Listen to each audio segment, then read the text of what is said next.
What's going on, collective listeners? How you guys doing today? Hopefully you're feeling pretty good. We got an awesome podcast for you set up for today. Brianna Kanz, assistant AD for sport performance at Santa Clara University, joins me today, and we talk about a lot of different things. We're kind of a little all over the place today, but good free flowing conversation, and it's a ton of fun. She just has taken over as the assistant AD about 9 months in at Santa Clara, so she takes us through her entire journey. A lot of stops along the way, and a lot of good insight from those stops, along with some mental health components that we talk about, and different ways to obviously go about just approaching this field and her journey. So it's been super fun. It was great to talk to her. So hopefully you guys enjoy this one. Let's get it rolling.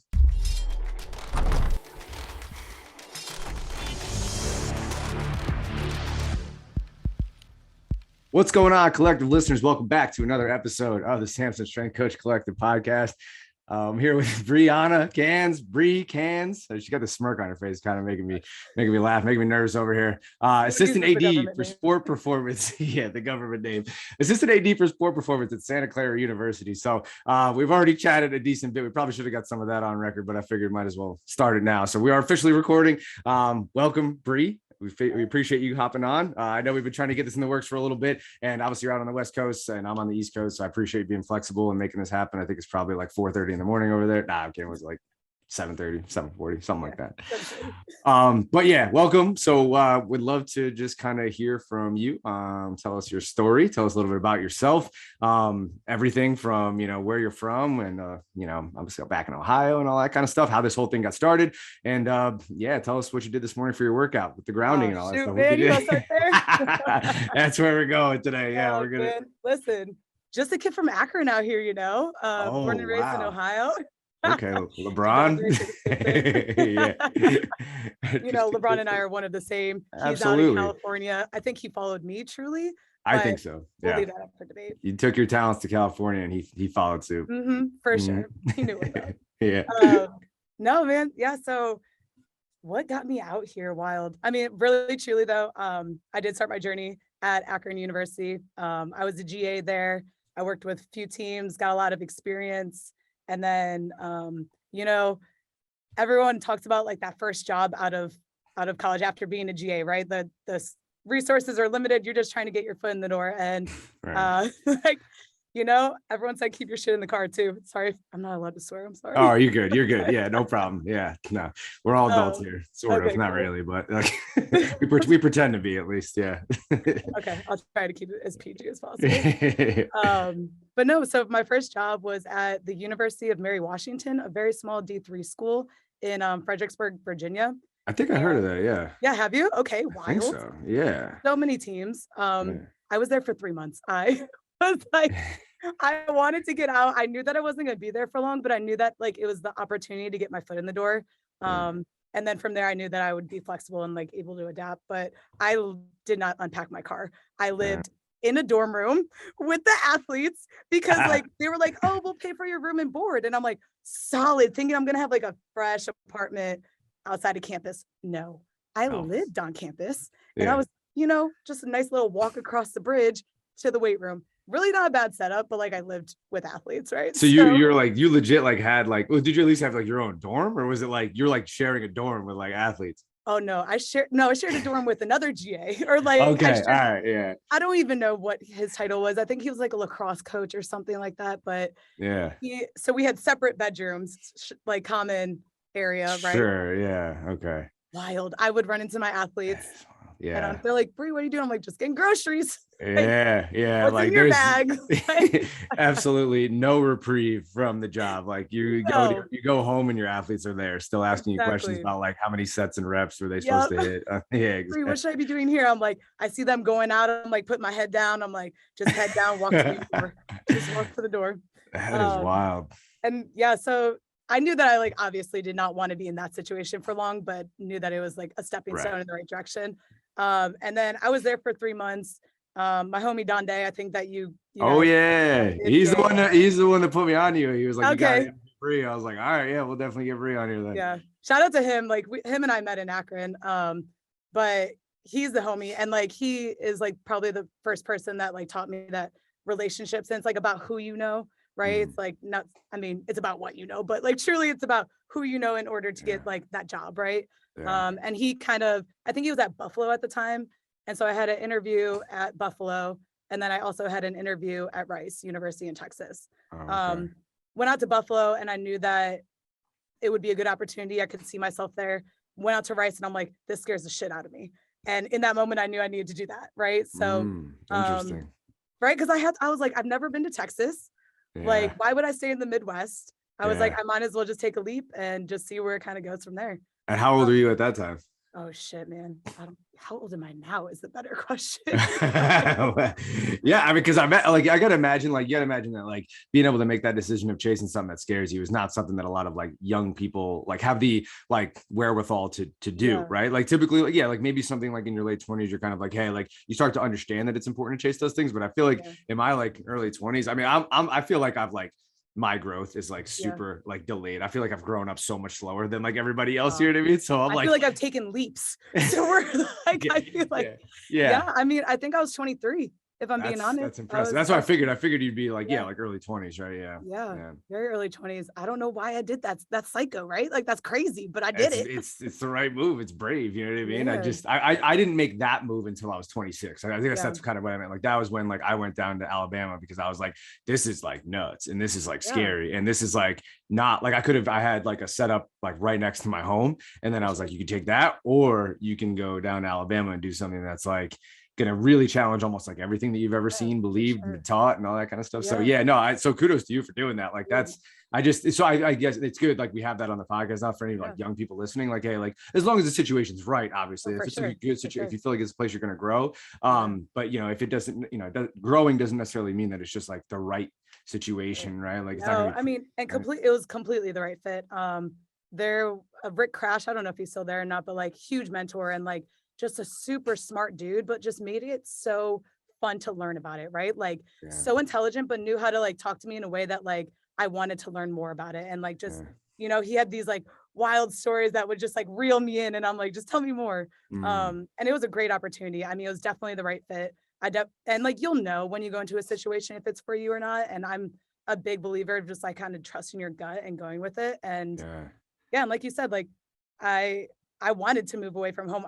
I don't know why I have like this weird gut feeling that I'm like just destined for greatness. And so I want to do everything that scares me because I know that's like where the growth is going to happen. Oh yeah, that's awesome. That's really refreshing to hear, especially like, especially when you're around somebody who's like obviously you're an excitable person, but like you were working for and with somebody who was like making you excited about something you were already excited about, which is like the best, possible, combo that you can have. Right. So it's like, that's awesome. But no, I understand that. I know what you say when you feel like you're destined for greatness. And I think that whatever that greatness is may change from time to time. You know what I mean? As you like travel throughout your life, it's like oh, like always greatness fluctuating. Right. Like greatness used to mean this, and now it means this, and maybe it's like this.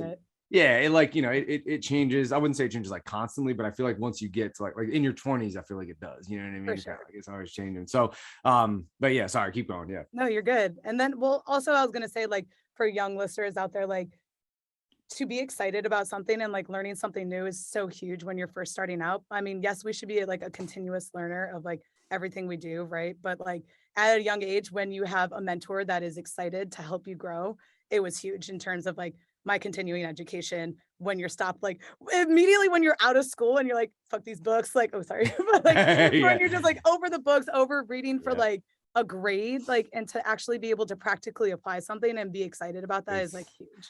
It's like one of the most freeing feelings I think I could ever. I think it's one of the most freeing feelings I've ever felt in terms of like my professional career was the moment where like it was like two things. Like you finally finish school, right? Whether it's like your undergrad or your master's, right? Yeah, like I remember like I finally finished my master's degree and I'm like, I'm never going to open up one of those books again. Like and nothing against like those books, like they're great for like what you need to do to like pass the program and all that kind of stuff, whatever you got to do. But like to get through the program, but it was just like, man, I have like this stack of books that like I just want to get into and like things that I want to learn about and people I want to talk to. And it's like, and then the same thing with like the CSCS, it was like, now I don't have to worry about like this thing anymore and like what they want me to know, and nothing against what they want me to know, but it's just like, here's what I'm interested in right now. And obviously, I think there's something to be said about like pursuing things you're interested in. You're probably going to be somewhat successful, right? You care about it. So yeah, you're more passionate about it. It's so freeing. It's unbelievable. Yes. Well, that kind of leads me to like, in terms of like my passion. So when I was at Rice, someone from Stanford,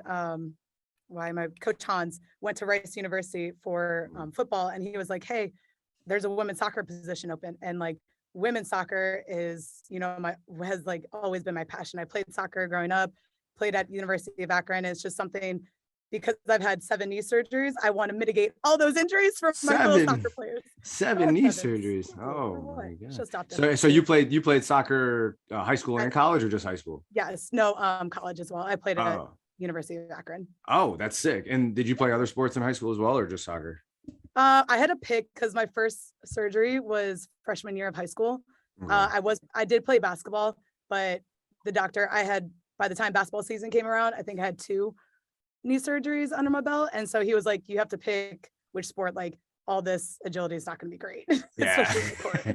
Yeah. Let's like go with one here. Right. Yes, yeah. No, soccer's awesome. That's a great sport to choose. Obviously, I'm a huge soccer fan. I don't know if like everybody else would agree, but like I'm like, yeah, I love soccer. Like my mom's from Italy, so like I watch all the Serie A and obviously all the European teams and stuff like that. But never played myself, but I tried to with my cousin who's like really good. And we'll get out there on a Saturday, and I try to play like some of the local leagues and stuff like that. And we got this like team down in Stanford, and my uncle will be down there. My uncle Tony barely speaks like it's not great English. You know what I mean? Like, you're doing a good job. You're doing a good job. Yes. And I'm like, I'm terrible out there. I'm just trying to body people on defense. I don't even know what I'm doing out there. He's like, no, you're playing great defense. I'm like, okay. All right, oh my God, I freaking love that. Yeah. No, I would drive around when I first got out here. I drove around and just found like random pickup games, and I would be like, can I play? Oh, that's sick. Yeah, I bet there's a ton of soccer out there, right? Like, is there? Yeah. Okay, that makes sense. It's just like a bunch of like random parks too. People are just like playing, and I'm like, cool, this is like fun. I want to play for fun. Like, yeah, exactly. Yeah, keeping it fun, keeping it light. Well, that's awesome. And so this is kind of like way off topic, but I was coming across something last night. Do you know what's up with the Spain women's national team for soccer? Did you see that thing? Holy crap! Like 15 girls or like 11 girls left, right? Yeah, but like it was crazy to me was like the response from the what is it called? Like the people who were like not the actual team, but like the people who were like in charge of like that administration for Spain or whatever. Like the what they say, I don't know if it was like oh, like these people should be I don't know. I hope I'm getting this right, but this is what I was reading last night while I was like half asleep. But I'm like false information. Yeah, just like I don't have like some sort of like no producer. Scripts. Yeah, there's no like producer here, like somebody who can like fact check my stuff. I should probably get like my brother to just like sit in the back. Can you fact that check for me? But yeah, I thought I could have sworn. Let me look. I could have sworn I was reading something, and it was like, they basically weren't like they were taking the sides of like the coach, you know what I mean, or like whatever, because like they were obviously like the players were like, And it's crazy for me because like coming from collegiate athletics and obviously working under some like programs where like the players had like a pretty large disdain for some of the coaching that they were being exposed to, and the lack of care that they felt they were putting, their lives are being put into the hands of somebody who had no understanding of like program management and load management and all those types of things and whatever like buzzwords you want to use. But I'm like sitting there, I'm reading the complaints and like the concerns of the players, and I'm like, I've heard this before. Like this sounds real. You know what I mean? And I'm like, sure. I know like a lot of people, like outsiders, like fans would have no idea. They're just like, oh, like they're just being babied or whatever the case may be. But it's like, no, like there were like legitimate complaints. And I'm like, yeah, so I didn't know, but like, if it like takes 11 players to quit, like, how is that not a red flag? Yeah, so that's what I mean. Like, it's not like where there's smoke, there's fire most of the time, which also, I don't know if that makes sense. Someone said it to me the other day. I think my brother was like, because like, I think you can, because there can definitely be where there's smoke, there's fire. Usually there's smoke. Yeah, because like I mean, like there's definitely like you can definitely have some smoke and like there not be a fire going on. So I don't know, but I get like what people. Yeah, like I'm like at this stage in my life where like everything I say gets checked by my brothers, and it'd be like that's a phrase you've been saying for like 20 years, but like that's not real. You know what I mean? It doesn't make sense. You know what I mean? I'm like, I should probably. Where's the bro at right now? Get him on. Yeah. I gotta get him on the podcast. He's probably downstairs like Snapchatting his girlfriend or something like that. Oh yeah, so here it is. So this is this is from ESPNW. So it's Spanish women's national team in crisis. I hope, right? Who knows? But 15 players from the Spanish squad have threatened to resign from international duty, citing the negative impact of their current working conditions of their health. So when I first read that, I'm thinking like, maybe it's like a COVID thing, or maybe there's I don't know, like, you know, because that's obviously like what people refer to now when talking about health. But then it said like the Spanish FA can confirm that throughout the day we received 15 emails from 15 players of the women's senior soccer team in which they state that the current situations affects significantly their emotional state and their health, and that as long as it is not reversed, they resign from the Spanish national team, which is like nuts. Like I know like here in America, people are like, oh yeah, like, you know, it would be bad to like, you know, not play for your national team and they would and stuff like that. But they don't understand, like people in America don't understand like what soccer actually means to those like 5-year-old team. You know what I mean? Like it's crazy. It's different. Like it's people different. love it deeply. like deeply. Like people think like, oh, like I'm really passionate about football here. I'm like, dude, I know you love football, and like I know that Americans love football, but you have no idea. No, like, their entire like heart, being, and essence is soccer. Different. Yeah. But yeah, so they say according to sources close to the situation, the players are unhappy with the management of injuries, the atmosphere in the locker room. Head coach Jorge Vilda's team selection and his training sessions. Players maintain they have not asked for Vilda to be removed as a head coach, which I think was the most interesting thing, because I think that's when like I think players who are like, I think those are like good players, the ones who are like, listen, we're not asking for the head coach to be removed. We don't want to see people lose their jobs. They're like mature enough to understand that like sports, we need to work together, right? And like that was the thing to me that was like super eye-opening. I'm like, oh, that's cool, because like, to be honest, we see a lot of people lose their jobs in our field, right? And I'm like, does he or she have to lose their job? Like, why can't we like figure out a way to work it out? And if it doesn't work out, right, adapt. That's what I mean. Like, it's not like name like any other profession where you just like walk in and it's like, all right, yeah, Betty, you've been the secretary here for like 40 years. Yeah, sorry, you're gone. I'm bringing in my own secretary. Right. It's like, well, why can't she continue to be the secretary? Like, you know what I mean? Like, why can't we talk about what we need and work together to achieve those things? Yeah, exactly. I just, you know, but that was really like eye-opening to me. I'm like, oh, that's sick. Yeah. Like they're actually just like, listen, we're not asking for the dude to be fired. Like, we just want to see some change or whatever. And obviously the things that they're citing, like the players seem like, all right, like they know like these training sessions are a bit much. Like we don't need this in order to get, you know, I think like at that level, you know, they can start to see a little bit of a, you know, maturity take place. I think we need to start trusting athletes a little bit more, that kind of thing. You know what I mean? Their feedback is super important. So, anyway, so I'm glad that's my like soccer. Like, I don't know. I'm super interested in soccer. I think that stuff is fascinating. No, but I don't know. Like, I mean, I'm a huge component of mental health as well. I think that takes precedent over a lot because, I mean, our body's not going to do what our mind tells us to do, right? Like our mind and body are connected so deeply. And so I think it's very important. And honestly, this year, recently, I just had an athlete die by suicide as well. Katie Meyer. Oh, I'm sorry to hear that. No, was that at Santa Clara? It was at Stanford. I heard about that. Yeah. Unfortunately, I made the switch to Santa Clara, but fortunate enough, it was nice because within that moment, I was able to drop everything and, you know, for that team. Yeah. That's terrible. Yeah. But so huge component for mental health. She started her family started a fundraiser, Fight E094 GHT.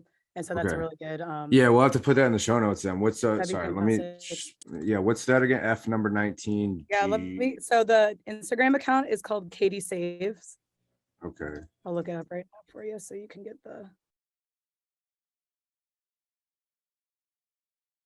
Katie's. Can you hear that blower, or is that just me?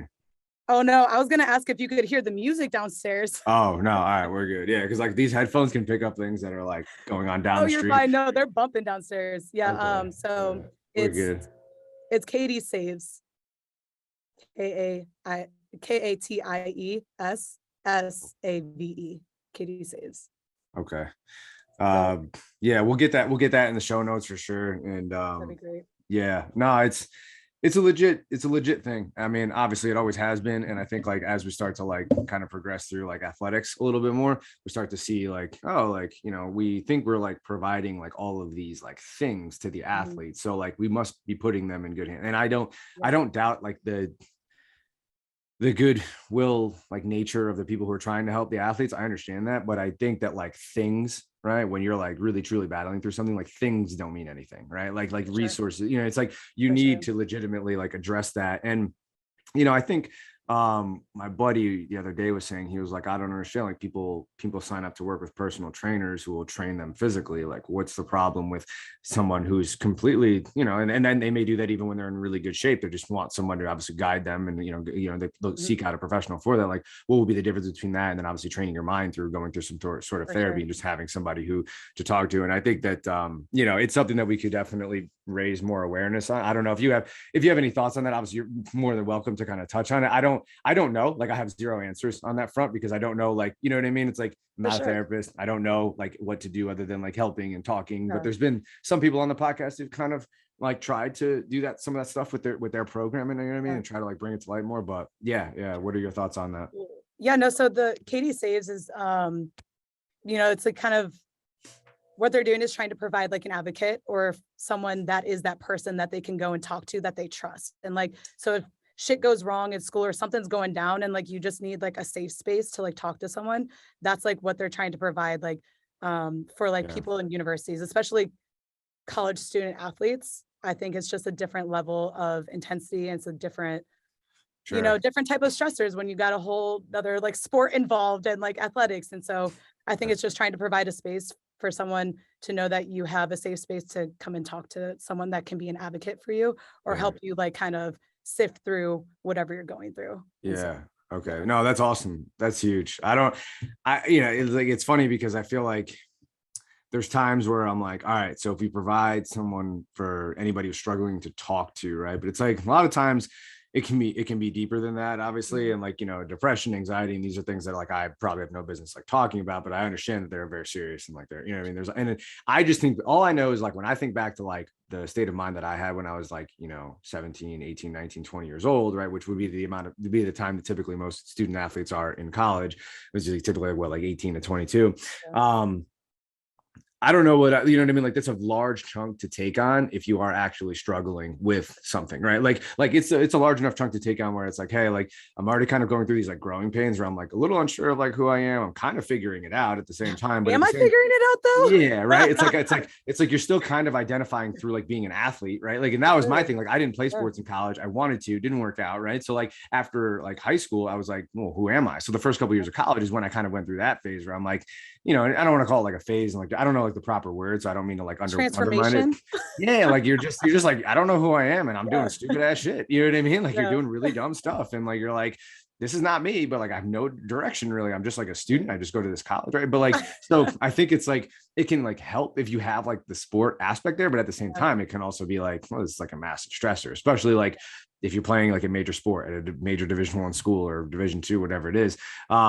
And I think like that's something that like needs to be addressed. I just couldn't imagine like doing that like at my age at that time. Like I was like, I was so dumb. And I'm like, imagine like playing a Division I sport at that time, having the responsibilities of like understanding the playbook, trying to create chemistry with your teammates, respecting your coaches, getting your academics done at the same time, not to mention the schedule that's required of you. I mean, it's unbelievable, really. Yeah, I completely agree.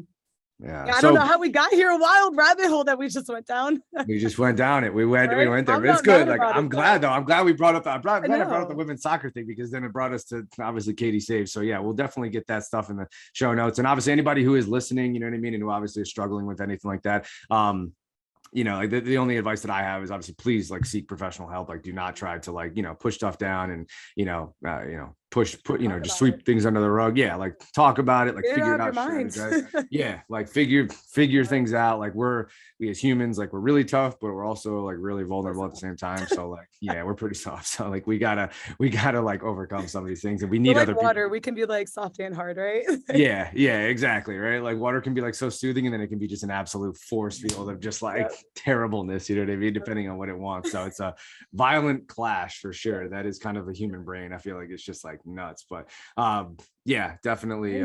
So yeah, Bryce led me to Stanford. yeah. So transitioning back in now. Yeah. So your journey. Yeah. But yeah, no. Like ultimately, I worked at Stanford for 4 years with women's soccer, women's water polo, and then synchronized swimming. Which you're there for 4 years. That's awesome. 4 years, which is now called artistic swimming. What was something that was like really unique and kind of cool is I got to experience a championship culture with each individual team. Each of them were able to achieve a national championship.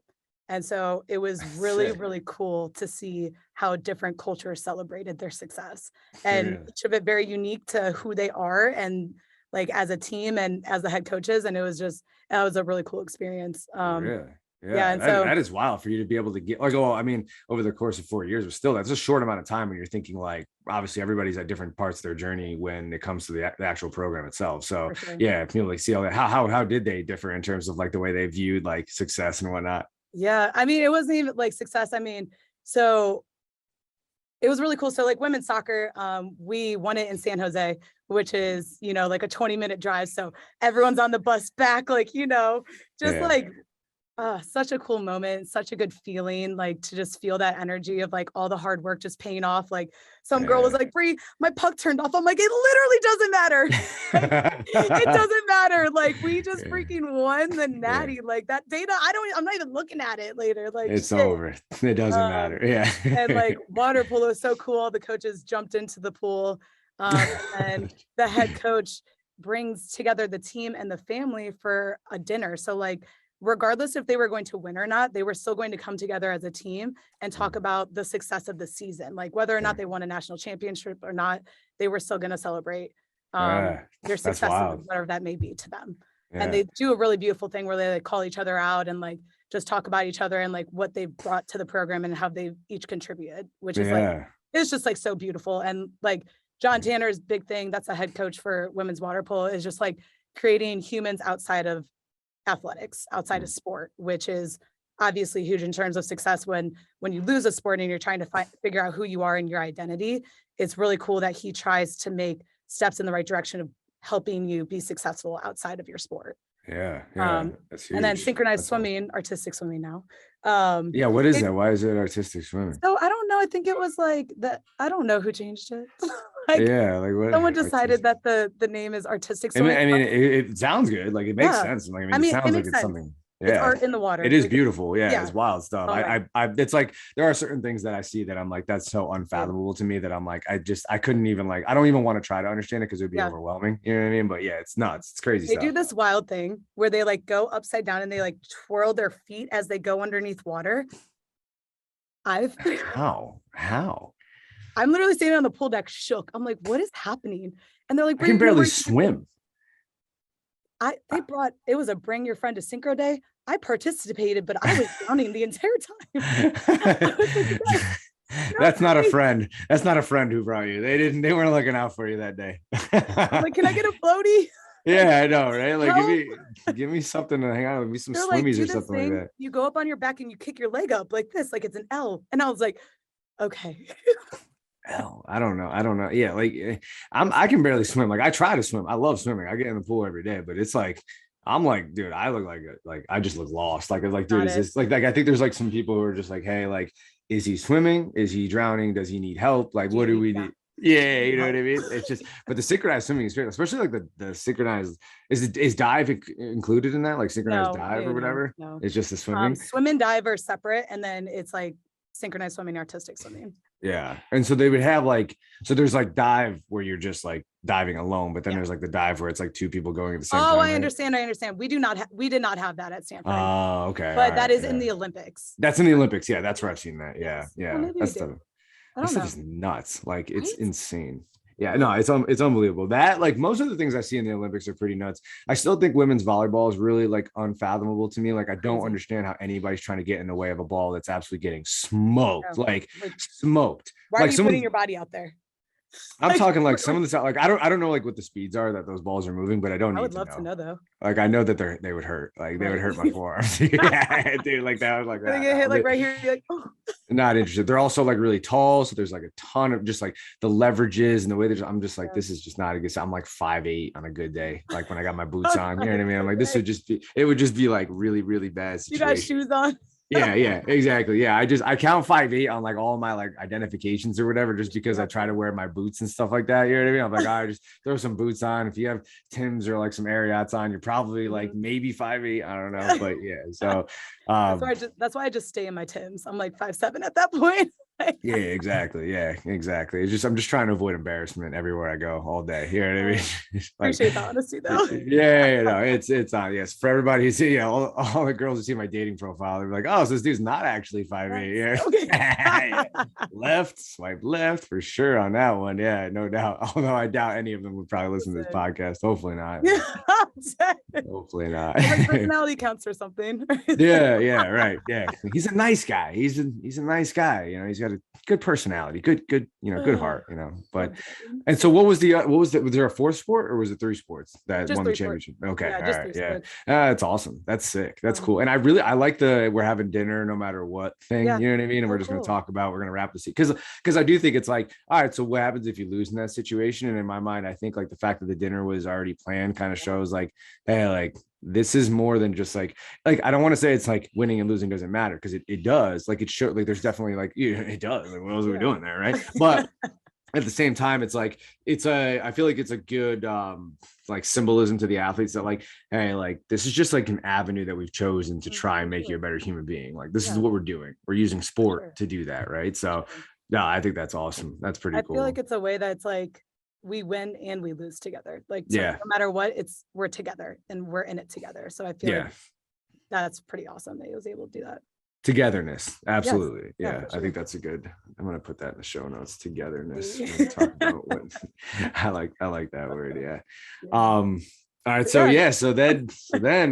so now here's the cool part. I can't wait to get to this part of the story because now, right, this is where like, you keep all your stuff in your car kind of thing. So tell this part of the story. So like, I mean, I knew that I wanted to do 4 years at Stanford regardless, because at that point I've been like bopping around a little bit and I'm like, I want to see, how I'm able to develop athletes from freshman year to senior year. And once I was able to kind of see that full class go through it, I felt like, my purpose was kind of done at that point. But I was also like, I wasn't searching for anything. I was like, if something comes across my desk, like I'd be willing to go. And I was actually approached, this is kind of messed up because like we're rivals. Santa Clara and Stanford are like rivals, but like first round of the College Cup, we play at Santa Clara. So I'm at Stanford right now. We play at Santa Clara. I walk to go to the bathroom and I see like this kind of like school dude, like looking at me. I'm like, for sure, that's the strength coach. Like, you every time you go somewhere, you're like trying to find who the strength coach is without like looking him up. You're like, I bet I can spot you. Yeah. It's like a dude wearing like a Where's Waldo shirt. Like it's so obvious who it is. I'm like, dude, I know. Like there it is. Yeah. There's the red and white striped shirt. Like it's so just sticking out like a sore thumb. I know exactly who it is, right? Walking around, tight ass polo. Like so funny. So I go to the bathroom and as I'm coming back, he like kind of steps in my path and I was like, are you the strength coach? Like, and he was like, yeah. And then he basically was like, we have a position open. We have an assistant AD sports performance like position open. If just saying, he's like, if you want to swing by, we got new facilities. And I'm like, what the fuck? I like kind of walk away, like whatever. I like, I'm nice. I walk away and I'm like, what the fuck is happening? Like normally. And that was the first time that person met you? Yeah, it's the first time. And I was like, normally when I meet the strength coach, like I'm trying to like low-key intimidate him, you know what I mean? Like just to set the tone for like the team. Like, you know what's up, bro? Like, I'll look for your ass, right? I'm about it. Yeah. Like, but that like mind fucked you. And I'm like, what's going on? So was it like trying to like, I mean, he heard, I'm sure he'd heard of you. Right. You're like giving him some like, I don't know, like he knew you through something or something like that. Yeah. So when we were playing in San Jose in 2019 for the Natty, the sports supervisor our AD, one of the assistant ADs, Ryan Holloman, was like the overseer for that site for the athletic trainers. And I guess he just saw me coaching and he liked my energy, which appreciate him for that. But, and so I think he kind of like let Jay know, who is my boss. And I think that's like kind of how he knew of me. And Ryan Holloman basically was like, I kind of knew that I wanted you as a part of our team since that moment. And I was like, that's kind of cool. That's to like feel valued and to like kind of feel like wanted somewhere. That was kind of dope. That's sick. Yeah. And so like, I'm walking away. I'm like, this guy's playing mental warfare with me. Right. Like, I'm like, Yeah, like a part of me is kind of wondering. I'm like at least this is how I would think. I would be like, is he trying to test my loyalty to like my program? Kind of thinking like if he's, and then if I'm like willing to like, if I'm like, hey, yeah, like I would love to, kind of pursue whatever it is you're describing. He's like, yeah, you're not loyal. You're not loyal. Yeah, I wouldn't want you. It was a test. It was a test. You know what I mean? So yeah, I'm like, we're about to go to battle right now, and you're playing with my mind. Type of shit is this? Yeah, exactly. Like, who set you up for this stuff, man? You guys play dirty games, right? So sad, but we ended up losing that game. Stanford ended up losing. Santa Clara advanced. It was a really good battle, though. I'm not gonna lie. It was like, those games are always awesome because it's just like such a great environment. It's rivalries. It's an awesome energy and like field to play on. But then a few weeks later, he was like, I was kind of serious about like checking out the facilities, and I was like, oh, bet, like I'll come. Like I was like, I'll come through. And so I ended up like visiting the facilities, and as I was going down there, I like sent a prayer up, in the car. I was like, yo, guys, like, give me a sign if this is for me. You know what I mean? Because like, I'm not searching for anything, but if it's gonna come to me like this, like, just give me a sign that it's like it's for me and it's the right step. And I walked in there and I met the people, and I was like, fuck. Yeah, I like you guys way too much. Yeah, I was like, shit. I like vibed immediately with the ATs. There was someone from Ohio. I walked in, she said OH, I said IO, and it was over. The connection was set in right there. I was like, shit. That was your contract. That was your right letter, there. Your offer letter right there. That right there fucking sold me. So, that's sick. Yeah, and now here I am 9 months later. That's awesome. I'm like, honestly, I'm very appreciative. It's been a huge growing opportunity for me. Having the assistant AD title is definitely a step in the right direction. Ultimately want to be a director myself one day. And so being able to like just learn the ins and outs of like kind of what goes on at the table, the bigger table where all the ADs are, like to know what's going on from a higher level in terms of administration, and then being able to try to bring it back to our department to like practically apply it to the people that it kind of really matters for, has been a huge step in the right direction. And I've been learning a lot and super happy. Yeah, no, that's awesome. Yeah. And for the people who are listening, obviously she's the first strength coach that actually didn't have to move out of her house because she had to do with that's how this started. I'm sorry I didn't circle back to that. It's a great part. I couldn't believe it. So I didn't have to move, and I accepted a new position. Hello. It's like the first time that that's ever happened. I ain't mad about it. Like, it's a 20-minute commute. I'm able to throw in a nice podcast or like call my family, and it's really nice. 20's not bad at all. 20 is not bad. I see like a beautiful sunrise over the mountains that you could probably only see in California. But absolutely, it's true. I'm not like a big like West Coast. Like, I went out to San Diego a couple years ago, and I thought it was like one of the most beautiful things I'd ever like witnessed. I'm like, wow, the sunset here really is different. Like it's like it's actually like the way they depict it like in movies and stuff like that. And I was like, I would just like sit on the beach, and I'm like, this is the first time as a strength coach that I've been on a vacation where I actually feel like at peace, and I'm not like worried about like what's going on back at work and stuff. No, I mean, and that kind of also like why I love grounding so much. Like I've gotten so much more grounded since I've been out here. Cause like, you go 30 minutes one way, you're in the forest, you're in the redwoods, you go 30 minutes another way, you're at the beach. And it's just like, it's so easily accessible. And it's like such a nice reset for like your mind, body, and spirit that it's just like, I'm constantly feeling like I'm in alignment and just like, where I'm supposed to be. Wow, I feel like very calm right now. I feel like that like post-workout high that I was feeling just kind of like came down a little bit. I feel like reestablished. Now we're grounded together. I'm grounding on this like carpet that I have underneath my feet right now. No, seriously. So what does the grounding seem like for you? Because like honestly, like I step out onto my grass every single morning, right? I try to ground. I go on a walk. I do some cold tub stuff like we were talking about, but sometimes like especially when like True Green's out there in the backyard, I'm thinking to myself, I'm like, am I actually grounding, or is this just like synthetic like grass that's like being like manufactured? You know what I mean? I'm like, what? I'm like, the nicer your grass, like the more like manufactured it probably is, and the less like natural it is. So like, what do you do for like, what's your grounding look like? I think it's different like every day. This morning it was running out on the fields, and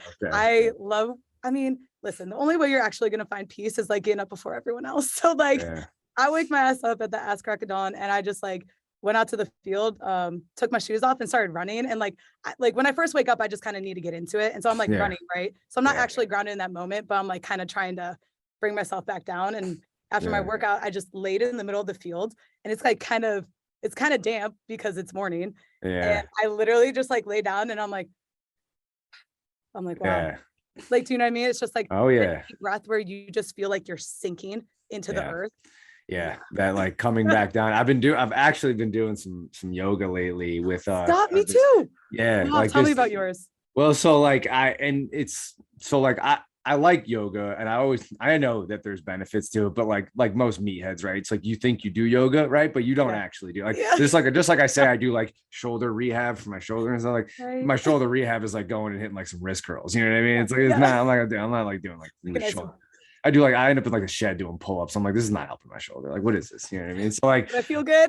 Yeah, exactly. Yeah, exactly. So I'm like, all right. So like, I work with this girl who's like a yoga specialist, right? And she was like, just like come to this thing. It'd be like a half an hour, like nothing crazy. You'll be fine. I'm like, all right. What's the worst could happen, right? So I go and do it, and I'm like, wow, like I'm thinking about breathing in ways I haven't thought about before. I'm like touching my face, and this is not even what I thought yoga was, but like certain things where it's like knuckles, like, kind of like around your eyes and your face, and just kind of like calming yourself down a little bit and trying to like focus on your breath. Like a sensory thing, huh? Yeah. Like folding the ears and stuff. And then it was like, like it felt so nice. I was like, I feel like I should be like by myself while I'm doing this. I'm like, I was like, I feel like there shouldn't be people around while I'm like touching my face or touching my ears and stuff. I'm like, this is like I'm like breathing nice and slow and everything. And then it was like after that, it was like a bunch of like stretching that was like extremely like manageable and like things that like made me feel good. And I was just like, all right. And in my mind, I'm like, you know what? I totally could see that being something where like if you dedicated like good 2 to 3 times a week to it and like actually were consistent with it, you probably see some benefits, not even just in terms of like, more access or compliance to tissues, but like actually feeling like relaxed and like feeling a state of recovery for sure. So I loved it. I was gonna say, so I've been doing the same thing. Like, I don't know. So honestly, when my athlete died by suicide, I started getting into yoga more because I was like, this is the only way for me to focus on myself and to like bring my mind back to like what I need to do and what I need to accomplish. And I don't know if you've ever heard of Bikram. I know it's got like a hot take on the internet. Okay. Yeah. But whatever, everyone's got their own ish. And like, this is what brings me the most peace. And it's fucking hard. Okay. Like it is 106 degrees, I think, in there. Oh, so is that the hot yoga? Yeah, no, it's a very specific hot yoga. Okay. It's shit. 90 minutes of hell. 90 minutes of hell. Listen, every single time I leave that place, my soul has left my body. Really? Like my soul has left my body. And like what I enjoy about it is the teacher is very assertive in their words. And if you're listening and paying attention to what they're saying, they don't touch you. Like you're getting into the postures based off of the cues that they're giving you. Yeah. Being in tune with your body. She's like right shoulder forward, left arm back, chest open, what I mean? Like standing in your left leg, like opening up your hips. Like she's very specific in the words. And like, I think because I'm a sports performance coach, I'm able to connect more with my body in that moment, but also my mind and spirit, because I'm like, one, my soul is being taken, but two, if I don't focus on this shit, I'm gonna die. If I don't come back to my breath, because you're not supposed to open your mouth when it's that hot and humid, because it elevates your heart rate. So it's all nasal breathing, which I'm a huge fan of nasal breathing because it's able to like bring your heart rate back down, right? Which is it's difficult to do. Like I find it difficult to do in those moments. Yeah, for sure. For sure. And you're supposed to like, reestablish connection with the breath. And I always like find myself like, I haven't been thinking about my breath. Yeah. And that's why that to me is like hands down, like if we just breathed in that room, I would be good. But then like I like embracing the suck too and torturing myself. So like it's a nice workout on top of it. But like the biggest thing for me is that it just gives me 90 minutes to focus on myself and my breath. And it just helps recenter, ground me. And I'm like, I feel so energized and focused throughout my day. And just like, my mind is just clear and sharp. And like, I just know what I want to do. It is weird. It's not like a fatiguing, like you don't feel like tired or like you don't feel like calm to the point where you want to like fall asleep. You feel like like it's this weird, like I'm on the verge of death. If it's like focused energy. I don't know. It's super weird. I don't know. It's like slightly on the verge of death, but maybe that's why I'm so focused, because I'm concentrating on not dying. I think that's what it is. Like, and I'm kind of like thinking, like, as you're describing this, I'm like thinking about kind of related to jujitsu a little bit. And that's the idea of jujitsu, right? It's like I love jujitsu. You do jujitsu? I don't know if you could say I do jujitsu, but like I roll a little bit for fun. Yeah, you can't. I definitely can't say that I do jujitsu either. I won't, especially to anybody who's like listening to this who like is in the academy that I train. I definitely, I try it. I try to do jujitsu. I'm about like I play around with it. I dabble. Yeah, I'm 6 or 7 months in. I everybody else around me is doing jujitsu on me. You know what I mean? And I'm like, I have like the dummy, like just bracing and ISO holds. I'm there. Yeah, I'm there. Like my body's there. You know what I mean? But like you said, like my mind and my soul are just being like taken from me. You know what I mean? But I think it's like, but in those moments, I'm like, dang, like if you could breathe through your nose here, you can calm yourself down a little bit. Your heart rate won't be so elevated. And it's like, is it suck? Yeah, it sucks. This dude's like on top of you. He weighs like 50 pounds more than you. His chest is just basically barreling into. Yeah, it's like, is it hard to breathe? Yes, it's very hard to breathe. It's very uncomfortable. But it's like, what are you gonna do if this is happening in like real life? What are you gonna do? Just like you can't just tap. You know what I mean? Like you're not gonna tap. You're gonna tap to pressure. You know what I mean? So it's like hello, fucking work through it. Yeah. So it's like I really enjoy it for that aspect. Like as crazy as that sounds, like I enjoy it when it's like, all right, I have to stay calm because I need to make a smart decision here. So what's gonna happen next? Like, okay, what's the problem? The problem is there's this dude on top of me. He's trying to choke me. Okay, cool. We identify that. What's next? Now, how can we get out of this? Like, what are some best ways to at least maybe just like not necessarily escape, but like find some sort of like breathing area where you can like start to think about some things. So I think like that's kind of a similar, concept to what you're describing when you're in those yoga, positions or whatever in Bikram. It's like, breathing through your nose is massively underrated in my opinion when it comes to these like really uncomfortable situations. And sometimes it's difficult to do, but I do think that yoga has kind of like helped me a little bit in sort of like remembering, at least like remember, like you have to breathe, like you have like someone's telling you to breathe and you're like, oh shit, okay, I need to do that. Like Maslow's hierarchies of need, like we're not even doing like the foundation correctly. So like, it's like you got to like remember, it's like it's not even like you weren't breathing, it's just like you have to like think about the breathing, like pay attention to what it's doing. Like is it fast, is it slow, is it through your nose, where like, and then like the other thing, like filling, like using air to like fill in certain parts of your body, like expansion, stuff like that. Is that kind of something you guys touch on too? Holy shit. I mean, let me tell you, when we start here, we like inhale, I feel my ribs pop every time, and her cues are so specific that like each time I'm breathing, I feel it deeper and I feel my ribs expanding. And then the biggest thing is exhaling all that air out, because if you don't get that big exhale and completely like, what word am I looking for? Empty your lungs, then you're not going to be able to breathe in as much. And like, we start the class with breathing and it's only like, I don't know, like, I think it's total, like 2 sets of 2 minutes of breath work. I'm gassed. Like I already want to tap out at that point. Do you know what I mean? But like within those 4 minutes, immediately focused. And if it feels, it sucks in the moment, but like I love embracing the suck and it feels amazing after I do it. So, 100%.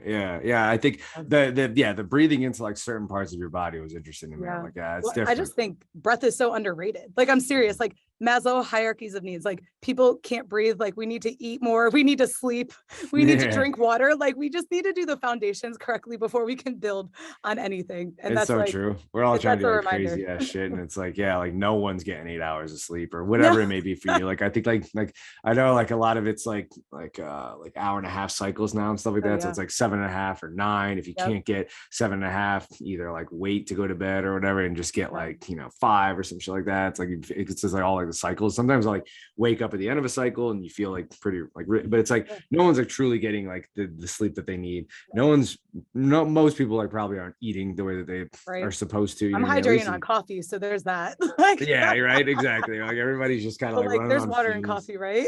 Like I think so, right? Yeah, it has to be. I think there's water put into the like water filter of the coffee machine, so there must be some water in there. That's why I think basically hydrating. I'm like, this San Pellegrino's got to have some water in it, right? I mean, it is water. It's mineral water, I think, right? Something like that. So no, that's great stuff. I'm actually gonna go do some yoga today. Now that I'm thinking about it. I just keep I have that video on loop. I just keep like running it back. Like I literally just run, and I'm thinking to myself like, there's probably like what's wrong with doing the same yoga session like 2 or 3 times in a row? Like you would do the same training session 2 or 3 times. You know what I mean? A week, whatever. Like every single week or whatever. Every Monday, I try to have a similar training session. We're trying to get better at something. You got to do the same shit. So what I love about Bikram is it's the exact same 26 postures every single time you go in there, and the difference is you every single time, right? Like because there's nothing really changes except myself, and I can tell on a day when I'm able to go deeper in postures. Like, but if my hamstrings are flared up, I'm definitely not touching my head to my knee. Like, do you know what I mean? Like,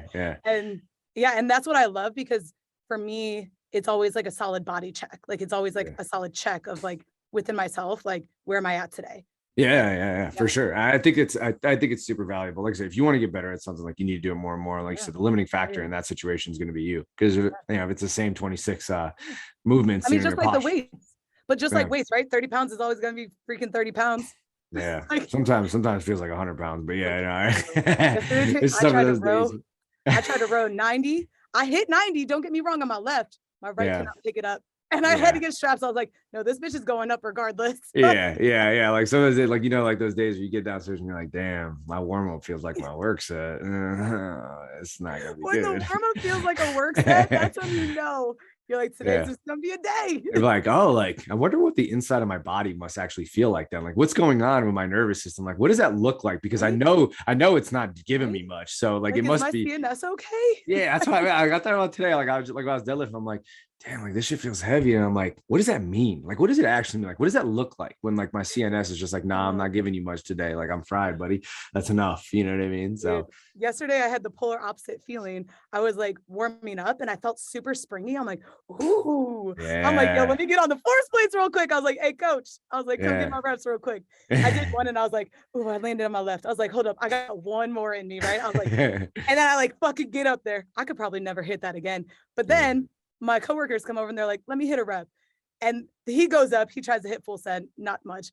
Next rep, he goes up and falls. And I was like, no, rep doesn't count. You didn't stick. Right? You gotta stick. Yeah. But then he's like, all right, bet you're up. And I was like, oh, no, my knees are good for 2. And I know my limit today. I was like, I felt springy on that one. I'm gonna walk away now. Yeah, 100%. Live to jump another day. That's the idea. Yeah, none of this. So funny. Oh my God, just an FYI though, I do have to start wrapping up because I have another team coming in. Yeah, no doubt. But like, what's it's because it's 8:30 over there, right? Yeah. What time's your team coming in? Are they in now? Are they coming? They're gonna be in at 9, but like I need. Okay. Yeah, you got to go get yourself set up. I don't have a shit ton of interns, so like Yeah, no, I understand. Yeah, always once an intern, always an intern. Right? Like, but also, I like it because it brings me comfort because I'm like, I know the way I want my shit set up, right? You know the way you want to shut up, and then at the end of the day, nobody can criticize you for not setting it up right, or like get things. It's like you know what you're gonna get done. Yeah, exactly. You don't have to worry about it. You want something done right, you gotta do it yourself. That's what my dad's maintained that the whole time. But all right, well, one last quick question, then I'll let you go, Bree. So I just want to kind of get like an idea now that you're assistant AD, right, sport performance at Santa Clara. What are just some of like the maybe like 2 or 3 things that like in your mind you're just like, hey, here's what I want to accomplish in the first like couple of years here. Like, here's what I want to just like make happen for the people working with me and the people around me, and obviously for yourself, like professionally, you know what I mean? Like, what are kind of some of the things that you're trying to push forward now? For sure. Well, like number one, the first thing that we kind of like talk about as a sports performance department is just like work-life balance. And I think that it's something very unique to Santa Clara because we don't have a lot of teams, and it's something I can get away with. And so like work-life balance in terms of like taking care of yourself outside of work. And like that kind of goes along with like that mental health aspect. And that's something that I did. I mean, I've been here 9 months, but it almost feels like a year. Like, I feel like that's kind of what I accomplished, because I think in our industry, it's so hard to go home and like shut it off, or it's so hard to like leave that stuff at home. Like, you're constantly worried about athletes, wanting them to get better. Like, you want it more than them, right? And so like you always take that shit home with you. And I think that like my work these past 9 months have been trying to leave it at work and do my best work at work, but then like just knowing that when I go home and I have that 20-minute drive, it's a way for me to decompress and then like focus on myself once I walk through those doors. Like, and that's something that like I said, I think it's very unique to Santa Clara. Do I think that it's available for everyone? Probably not, but like while I'm in the situation, I'm going to take advantage of it. No doubt. And then like year 2, I want to help build our department more. This is the first time that we've had a full staff. Myself and my coworker Allison Pappenfuss we're the first 2 female strength coaches at Santa Clara. So like, hey, women empowering women, big time. Like, shout out to all the females out there. Rise up, queens. And so 100%. Like, I want to create like a kingdom. I want to help grow this place. And we just got velocity band training for the first time. We have Hawkins Dynamic. I'd call them force plates out of habit, but like, they're measuring force, so they're and we're looking to get like more stuff moving forward. And, I'm hoping to build the sports science part of that, because I think that's a piece that's been missing here. But prior to us, the weight room wasn't really a priority in many of the teams' training. And so hopefully trying to change that perspective for some of the coaches here and try to show them the benefits of using data to kind of guide us, not necessarily drive, but like guide, right, in the right direction. Because most of these coaches that have been here are really just intuitive with the way that they program. So for the most part, they're doing it correctly, but like, how can we then elevate it to the next level where we're helping guide you better so that we're able to be at that next level, Yeah. And I think that's all I got for now. I don't know what I'm looking for year 3, but year 2, I'm coming in hot and just trying to just raise the standard and just do better and just build something here so that, I leave a place something better than how it came to be. Yeah, no doubt. If you're everywhere, you're nowhere. So like the fact that you're focusing on one or two things, that work-life balance, and obviously building out that department, trying to provide more education and a higher quality experience for the athletes and the people you're working with. That's, to me, like that sounds fantastic. And that could take more than 2, 3, 4 years. You know what I mean? So yeah, you do your thing. But that's awesome. Bree, thanks again. This was great. We definitely got to catch up soon, talk more. I know we need to do this again. Like this was probably one of the more free flowing, easy conversation podcasts I've been on. So no, this is great. This is the best podcast I've ever been on. I've only been on one, but perfect. No, seriously though, this is fun. This is a lot of fun. We definitely got to do this again sometime soon. Sure. Obviously wish you the best of luck at Santa Clara and everything you guys are trying to accomplish. And we'll get all the stuff with the Katie Save stuff. I'll get that in the show notes and everything. So collective listeners, thank you again. Hope you guys enjoyed this one. And Bree, we'll catch up soon. Hell yeah. Appreciate your time, man. All right. Have a great day. Thanks. You too. Bye. Bye.